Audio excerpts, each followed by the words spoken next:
My name is Callum, and for as long as I can remember, I've been the afterthought in my own family. My younger brother, Ethan, was the golden child, the one who could do no wrong, the one whose every mistake was met with excuses while I was held to impossible standards. If Ethan forgot to do his homework, it was because he was creative and not meant to be boxed in by rules.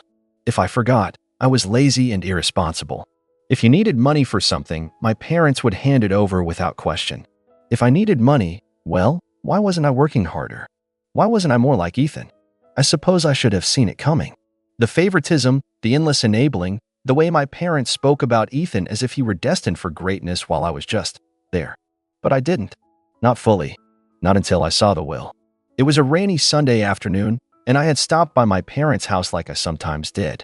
Not because I wanted to. I had long since accepted that I would never be their priority, but because, despite everything, I still felt an obligation to help them. Over the years, I had covered small expenses here and there, chipped in for repairs, and even helped with their mortgage when things got tight. Not often, but enough that I thought, foolishly, that they appreciated it. That, deep down, they understood I was the one keeping things afloat while Ethan bounced from one failed business venture to the next, burning through every dollar they handed him. I wasn't even looking for it. The will. I had gone into my dad's study to grab some documents for him. He had asked me to, probably because he didn't feel like getting up, and there it was, sitting on his desk. A stack of neatly typed papers with a bright yellow sticky note on top. Finalized will, do not misplace. Now, I don't consider myself a nosy person, but something about it made me pause. Maybe it was the fact that I had been hearing them talk about making things official for months. Maybe it was the way my mother had mentioned, in passing, that Ethan would be set for life. Or maybe, deep down, I just knew. I flipped through the pages, skimming until I found what I was looking for. Everything, the house, the savings, the investments, was going to Ethan. My name wasn't even mentioned. Not once. I stared at the paper for a long time, my stomach twisting. It wasn't even about the money. It was the principle. After everything I had done for them, after all the times I had stepped in when Ethan couldn't be bothered, I was still nothing to them. A backup plan at best, a source of extra income when they needed it. But never a son, never an equal. I could hear my parents talking in the other room, laughing at something on TV. Completely unaware that, in that moment, something inside me had shifted. I put the will back exactly as I had found it, walked out of the study, and sat down on the couch as if nothing had happened. But in my mind, a decision was already forming. They had made it clear where I stood in their lives. Now, it was time for me to act accordingly. I sat there, pretending to zone out to the noise of the TV, but inside, my mind was racing. I could feel my pulse quicken as the weight of what I had just seen settled in. The lie was so obvious, so blatant, and yet I couldn't bring myself to confront them. Not yet.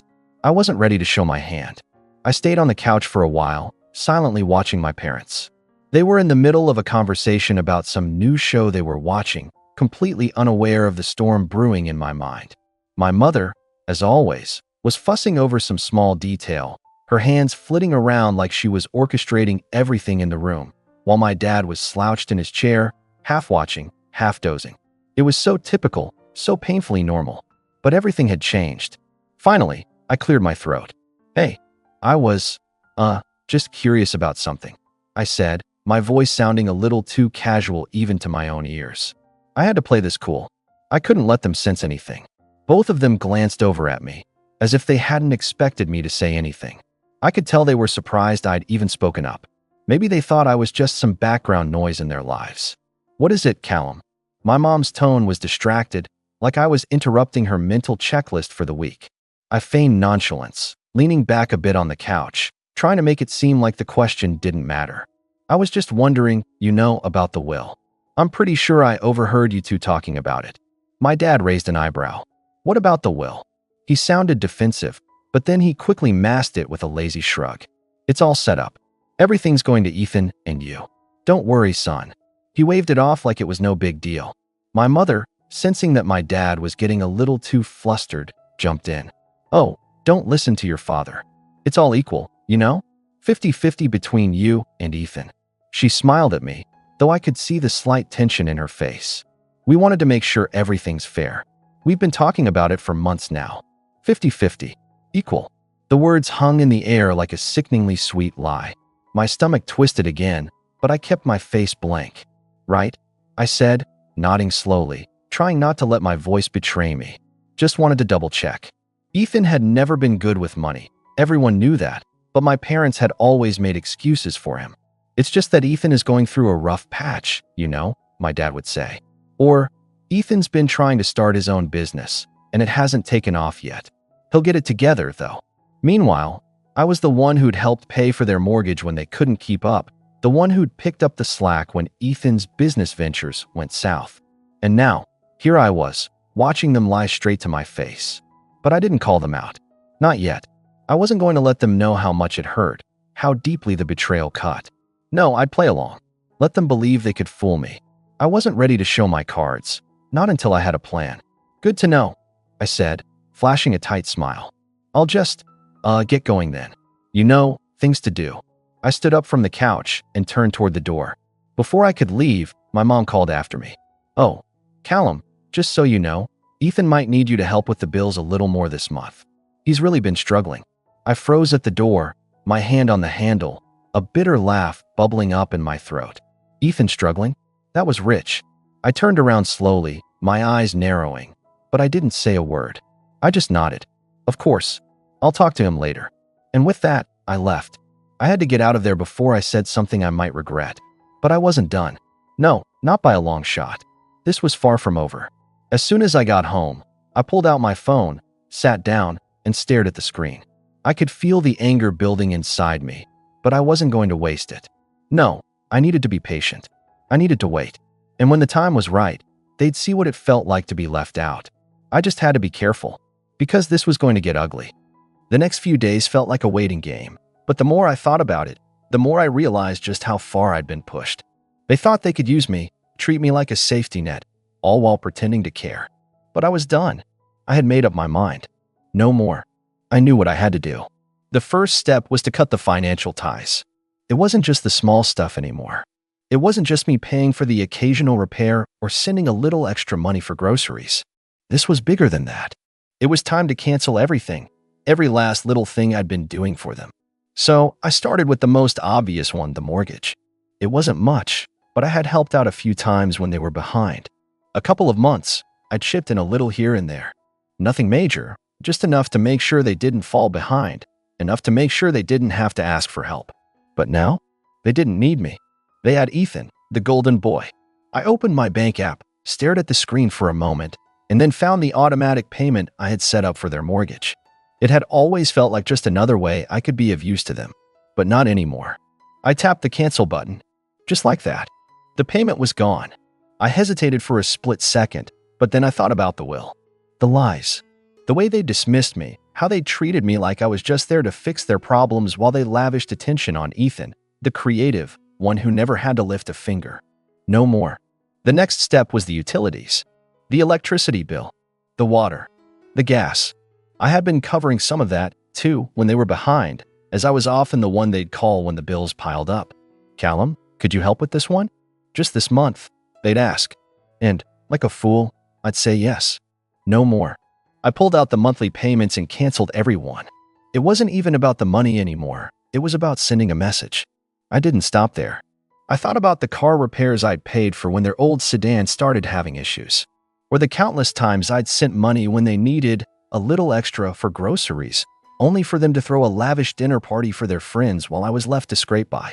I went through my records and pulled up every transaction. Everything.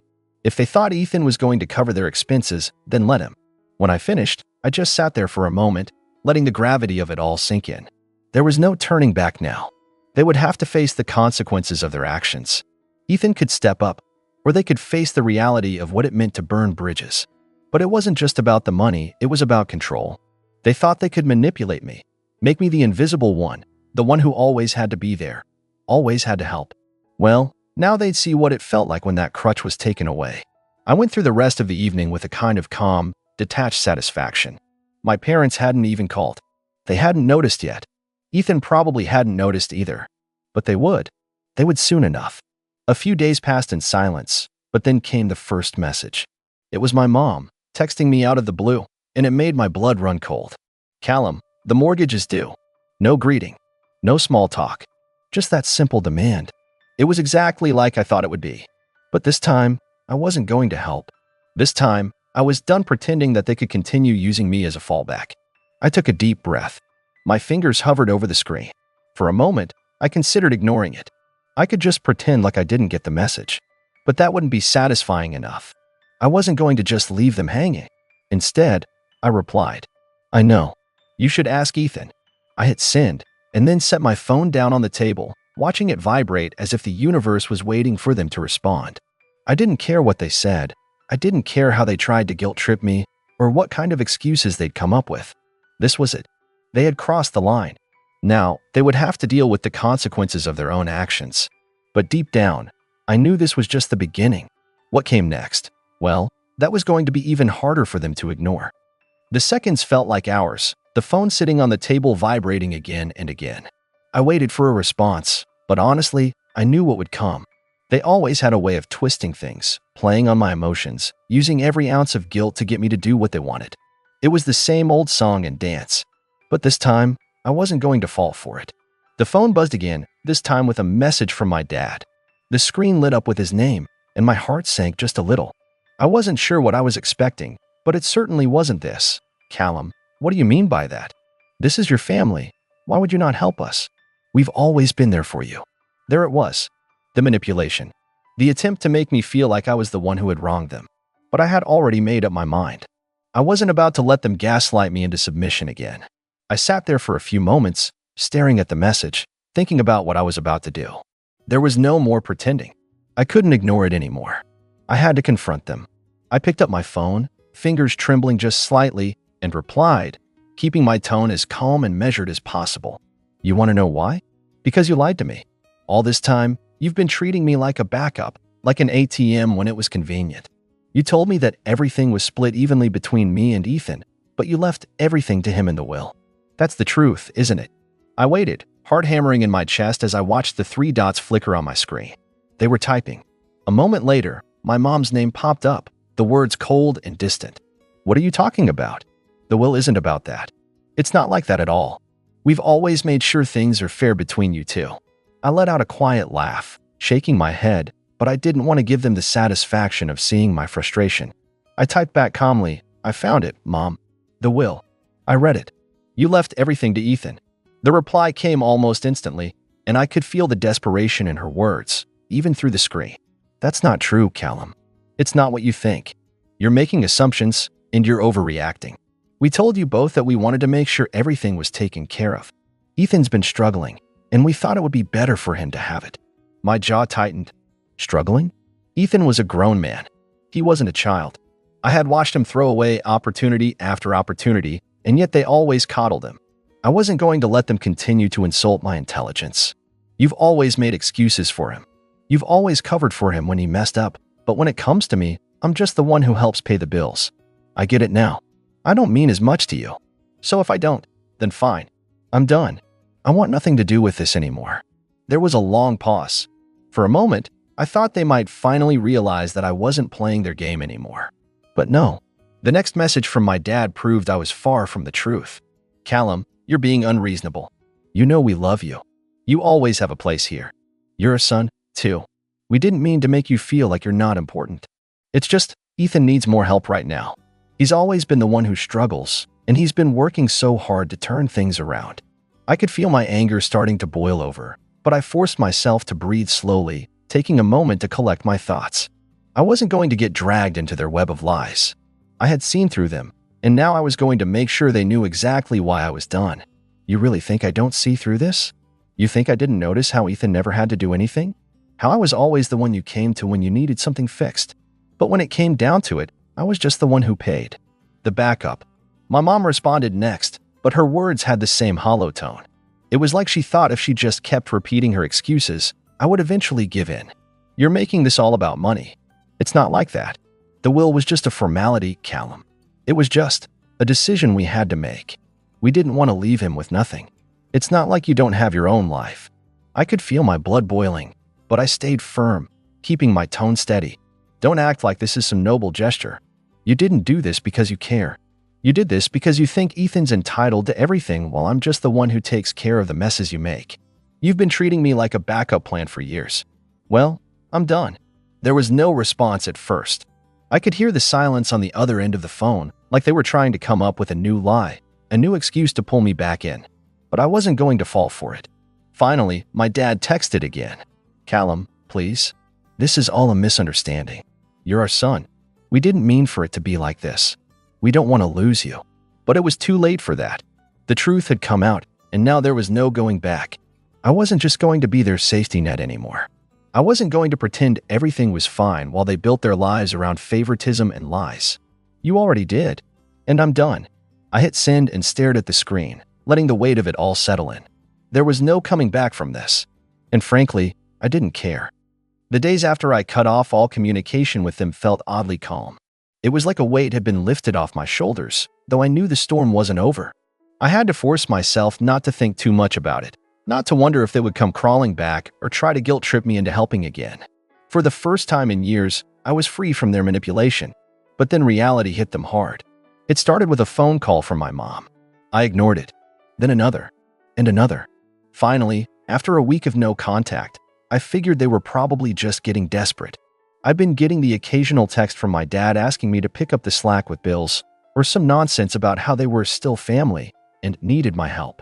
I didn't respond to any of it. They had made their choice, and I had made mine.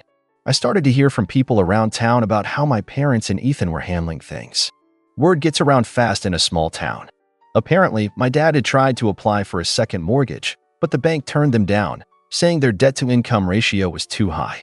With no backup plan and no steady stream of money coming in from me, my parents had no choice but to rely on Ethan, the golden child. It didn't take long for them to come crawling to him. Ethan, of course, didn't take responsibility for anything. He had always been good at taking the easy way out. I overheard from a neighbor that my parents had begged Ethan to help with the mortgage, claiming they couldn't keep the house without him. They said he needed to step up. I imagined how that conversation went. My parents, desperate, trying to appeal to his ego, asking him to come through when they needed him most. But Ethan, true to form, had a million excuses for why he couldn't help. I wasn't surprised. He was never the type to deal with consequences. I had always been the one to pick up the slack, the one to face the mess they created. One evening, I decided to check in on the situation. I wasn't sure if I was curious about what was happening or just wanted to see how they were handling the fallout. I called my parents' house, my thumb hovering over the screen. Would they still act like everything was fine? Or would they finally acknowledge the situation they created? My mom answered after 2 rings. There was a noticeable coldness in her voice. "Callum, what's going on?" she asked, as though everything was still normal, as though I hadn't just pulled away from them completely. I stayed calm, though I could feel a certain satisfaction building inside me. Nothing much. Just wanted to know how things were going. There was a long pause on the other end. I could practically hear her trying to figure out how to spin the truth in a way that wouldn't make them look bad. "Well, he's been helping us out with some things, you know. He's been really busy, but he's been pitching in where he can." She was dodging the question. I could tell she wasn't being honest. Ethan wasn't helping them, at least not in the way they had hoped. He was probably doing the bare minimum, just enough to make it look like he cared. I replied, keeping my voice level. But isn't it a bit too much to expect him to cover everything, especially after all these years? Silence. Then, my dad's voice came through, rough and frustrated. "Callum, we didn't want it to be like this. We never meant to hurt you. We just thought you'd understand Ethan's in a tough spot. He's struggling. He needs time to get on his feet. We thought it would be easier on him." It was like déjà vu, hearing the same lines they'd used for years. They were still trying to justify it, still trying to make it sound like they had some noble reason for doing what they did. But I wasn't falling for it anymore. "I get it," I said, my voice cutting through their excuses. "Ethan's always been the struggling one, right? And I'm the one who always picks up the slack, who covers for his mistakes. Well, I'm done. He's your responsibility now." My mom's voice wavered. "Callum, don't say that. You're still our son. We didn't want to hurt you. You know we love you, right? We just didn't know how to handle it." I could almost hear the guilt creeping into her voice. I wasn't interested in her apologies anymore. I wasn't interested in the excuses they would continue to make. I was done. "I don't need your love if it's conditional," I said coldly. "If I'm not enough for you, then I don't want anything to do with you." There was a long, painful silence. And then my dad spoke, voice lower, almost pleading. "Please, Callum, we're sorry. This wasn't how it was supposed to go. We were just trying to help Ethan. But it was too late. The truth was out, and there was no going back now. My parents' financial situation was unraveling, and Ethan was nowhere to be found when it came time to face the consequences. My mom and dad were facing the reality of their actions, unable to rely on me, and seeing their golden boy turn his back on them when they needed him most. And as for me, I didn't feel sorry for them. Maybe that makes me sound harsh, but I had spent too many years living in their shadow, putting everyone else's needs before my own, only to be ignored when it mattered most. This was their mess now, and they were going to have to figure it out without me. So, yeah, that's where I am now. I cut them off. I'm done. No more bailouts, no more pretending like I don't see the way they've been treating me all these years. It was hard at first, but honestly, it feels like a weight has been lifted off my chest. I don't need to be anyone's safety net anymore, especially when they couldn't even be honest with me. But now I want to hear from you. What would you have done in my shoes? Do you think I was too harsh? Or did I have every right to finally stand up for myself? Let me know what you think in the comments. I'm genuinely curious to hear your thoughts on this one.